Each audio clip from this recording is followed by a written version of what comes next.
Fala, torcedor vascaíno, Naviluz na área, trazendo mais um conteúdo para o canal. Vamos de Vasco, galera, porque o Vasco não para, o Vasco é para quem acredita. E hoje o Vasco vai enfrentar nada mais nada menos que o São Paulo, né, às 6h30 pela 12ª rodada do Campeonato Brasileiro em São Januário. O bicho vai pegar.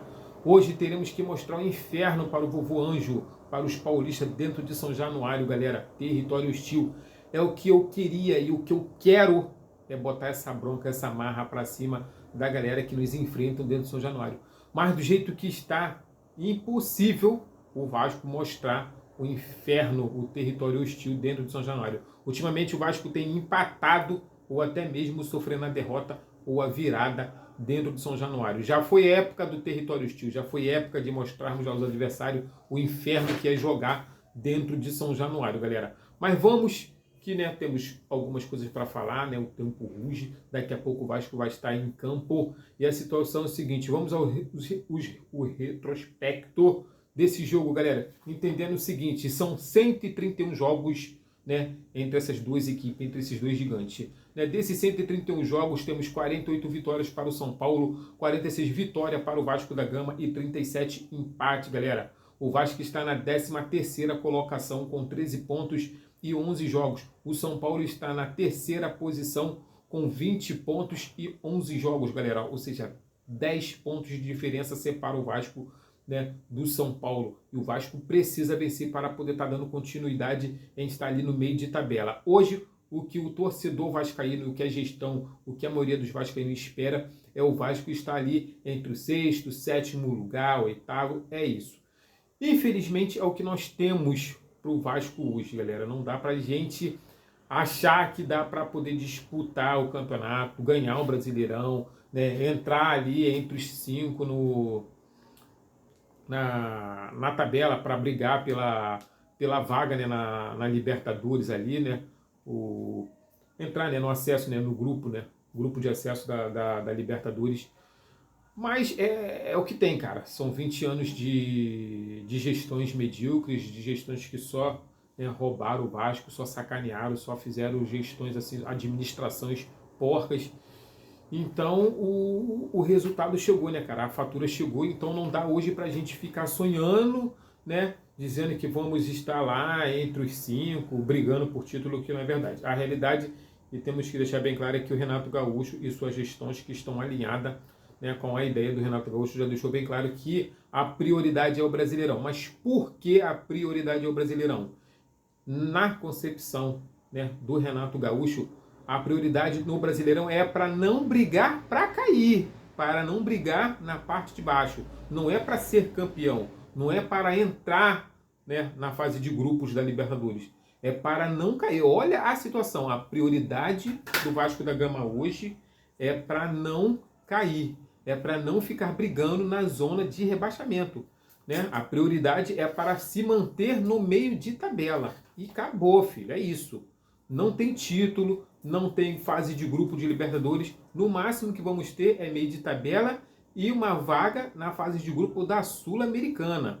Agora, falando da Sul-Americana, né? O Vasco tem poupado os jogadores, entrado com o time reserva para poder poupar os jogadores titulares para eles estarem vivos, ativos, sem lesões para o Brasileirão. A pergunta é, por que nós ainda continuamos empatando do jeito que estamos empatando, já que os jogadores estão descansados, sem lesões, e o Vasco continua empatando? Essa é a pergunta que todo torcedor quer fazer, e eu trago aqui no meu canal fazendo essa pergunta para vocês da gestão do Pedrinho, para o Renato Gaúcho, comissão técnica, quem puder, Admar Lopes, quem puder responder, né, até mesmo o Felipe Maestro, todo mundo que está aí reunido, só os boleiros. Imagina, temos 3 boleiros, Pedrinho, Felipe Maestro e Renato Gaúcho à frente do Vasco da Gama, meu irmão.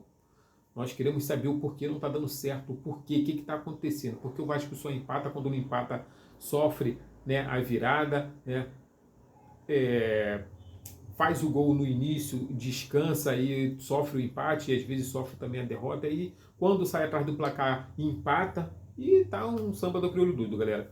Então a gente quer saber o que está acontecendo, porque o Vasco não consegue engrenar numa vitória assim como foi no início, quando o Renato Gaúcho chegou.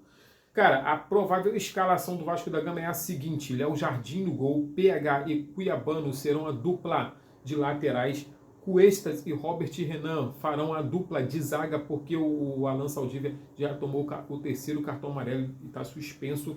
E vamos ter então Hugo Moura, Thiago Mendes e Tietê. São o trio de volantes. O Cauã Barros está com uma torção aí no tornozelo e não poderá jogar. E teremos então aí a dupla de pontas ofensivo, Rojas e Andrés Gomes.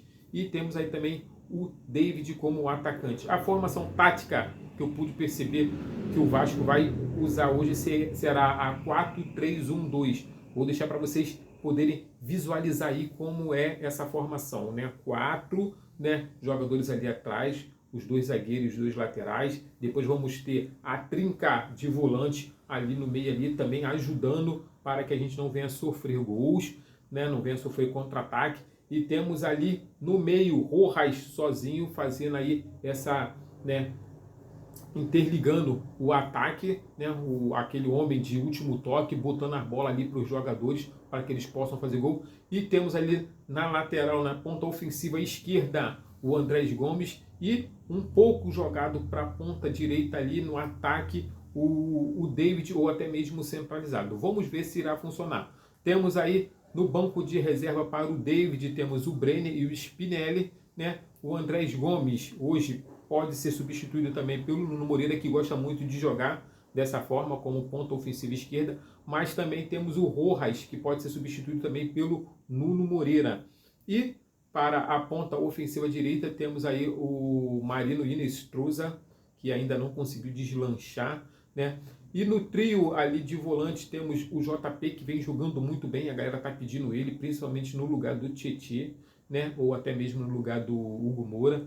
E temos também aí na lateral, né, com Cuiabano, temos o Lucas Piton e na lateral direita temos aí o Poma Rodrigues. Na zaga vamos ter aí o Lucas Freitas, né? O Saldívia não vai poder estar entrando, então teremos que ter outros jogadores para poder estar fazendo essa substituição. Mas no atual momento o Lucas Freitas será a opção direta para poder estar entrando na zaga do Vasco caso aconteça alguma coisa, galera. Então é desse jeito aí que eu trago hoje o pré-jogo. Tamo junto, saudações vascaína, e vamos pro jogo. E no finalzinho, quem quiser nos acompanhar para poder estar assistindo aí uma live maneira, marota, né, pós-jogo, tá convidado aí, galera. Valeu, até daqui a pouco.